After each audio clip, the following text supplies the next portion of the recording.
Welcome back. This podcast explores the beautiful space where generosity occurs through ancient and modern writings from all cultures, seeking deeper wisdom for fund development work. If you like this podcast, please rate and review in your favorite podcast app. Last week, I shared quotes about generosity in uncertain times, especially times when personal insults become the norm, and it can be tempting to use enmity in fundraising.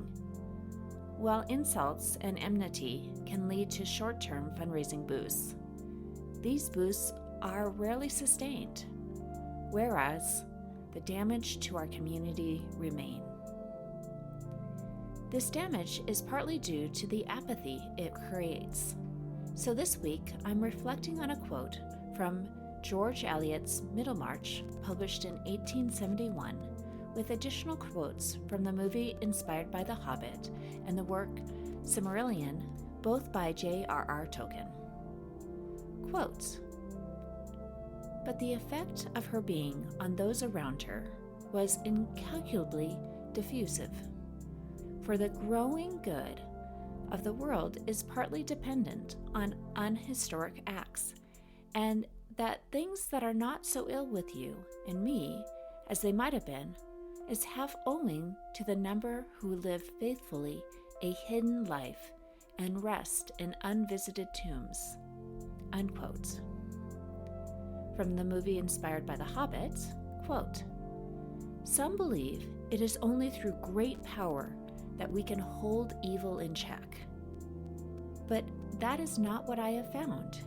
It is the small, everyday deeds of ordinary folk that keep the darkness at bay, small acts of kindness and love." Unquote.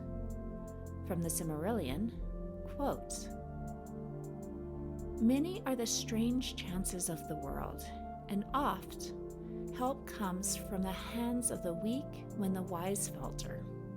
Unquote. During uncertain times, the ordinary people who are our donors often feel overwhelmed. When we ratchet up that uncertainty through fundraising with enmity, over the long term, donors then begin to feel powerless and apathetic. This leads to a decrease in their giving. And yet, neuroscience has proven that the act of giving boosts a donor's mood and their feelings of agency. They no longer feel as powerless. As we share with donors the small acts of kindness and love that they can do through their donations, we empower them to partner with us to keep the uncertainty in check. We empower them to grow the good in each of our communities through these unhistoric acts. Let's reflect on 2 questions this week. When you feel caught up in the uncertainty of this time, what are the few acts of love and kindness that you can do? When was the last time you brainstormed small ways that donors can be involved as a partner with the mission you serve? Will you take time this week to do that? Share this podcast if you enjoy these 5-minute reflections, and subscribe to receive these reflections released every Monday. To explore fundraising coaching deeper, visit servingnonprofits.com. See you next week.